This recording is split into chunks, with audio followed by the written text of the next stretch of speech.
Hello guys, good morning rito at good evening dyan. Eto ha, alam ko naman na huli ako sa balita sapagkat pinanood ko muna talaga ito ay regarding sa pagharap ni Senator Ping Lacson at si Senator Basura Marcotae, no?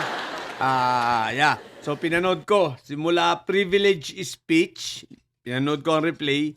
Simula privilege speech ni Senator Ping hanggang sa pagdedebate na nga sa floor nung dalawa, no? So, ako'y natatawa dahil sunog na sunog si Marcotae. Basura talaga ang putik na yan, no? So, eto pa ang nakakatuwa guys, ineko. Ito yung pinaka-portion na natawa talaga ako ng ineko ni Senator Ping sa kanyang privilege speech na talagang si Marcotae ay lower rank lawyer. No? Sa kanilang institusyon as per syempre former Supreme Court Justice Carpio, no? So, dati hindi ginagawa ni Senator Ping pero mabuti naman. So, sunog na sunog at syempre, sakit na sakit si Marcobeta. Ngayon, pagdating na sa floor, pagdating na sa debate, syempre, sa nabanggit ni Senator Ping na ito nga, nag-lawyering itong si Marcotae sa mga diskaya at talagang bitter. At sa privileges, at sa interpellation ni Marcobeta, imbis na siya makapuntos kay Lacson, lalo pa siyang lalo pang na-diminish yung kanyang wala na nga siyang integrity, lalo pang naubos. No, na-diminish lalo yung kanyang karangalan. Teka, may karangalan pa ba to? So, kitang-kita rin ng mga kabubuhan at katangahan itong si Marcobeta na magpahanggang ngayon itinatanggi pa, no? Hanggang ngayon tinatanggi pa na talagang hindi raw siya nag-lawyering sa mga diskaya. What the heck, very obvious naman. Kaya nga low rank siya low ranking lawyer, di ba? Lower rank lawyer, no? So, kita mo naman pati makipag-argumento sa lasalabat.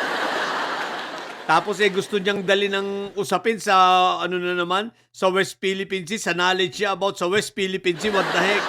Ang nakakatawa pa nito, dinamay pa si Secretary Erwin Tulfo. Kunwari may confirmation na yung gagawin sa March 12 na hearing. Aba, nang i-confirm ni Senator Ping, ang sagot ni Erwin Tulfo walang confirmation ng DFA, hindi sila pumayag.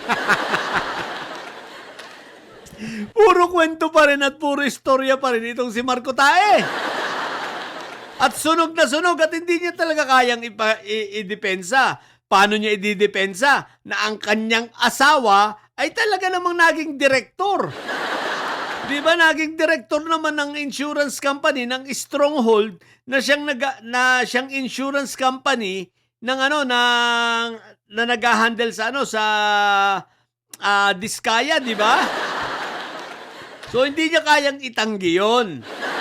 So, kaya ito si Marcobeta, mga kabubo, hayag na hayag. Hindi niya kayang itanggi ang mga, itong si Gutesa, na nawala na talaga naman, totoo naman na si Gutesa ay kanyang surprise witness.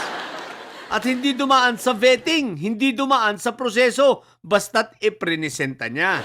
Kasi nga, siga-siga, akala mo kung sino. Tapos ngayon nagyabang, sabi niya kung siya pa daw ang Blue Ribbon Committee, ang Interparliamentary Courtesy ay tatanggalin niya at hindi niya susundin. Talaga ba? Kaya pala nung congressman siya yun ang pinangalandakan niya nung iniimbestiga nun sila Sayad. Di ba? Tapos nung inimbitahan, natatanda ko nung iniimbita gusto nilang imbitahan nila Congressman Abante tsaka nila Paduano itong si Bato. Siya pa ang nagtatanggol kay Bato na hindi pwede dahil sa Interparliamentary Courtesy.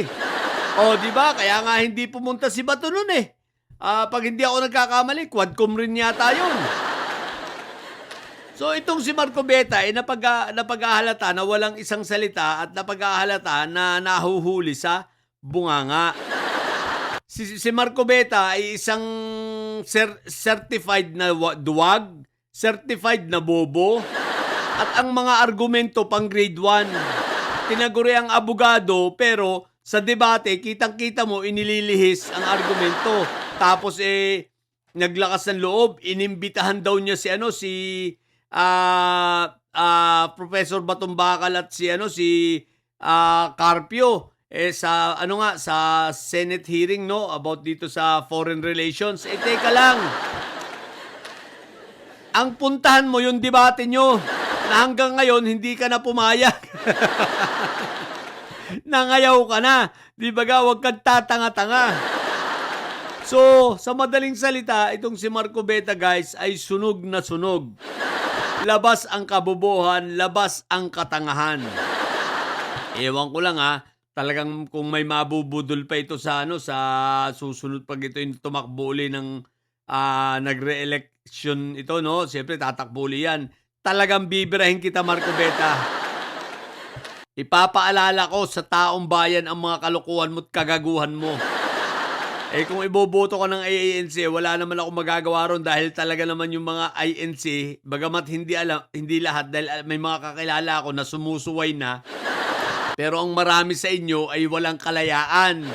Bilanggo.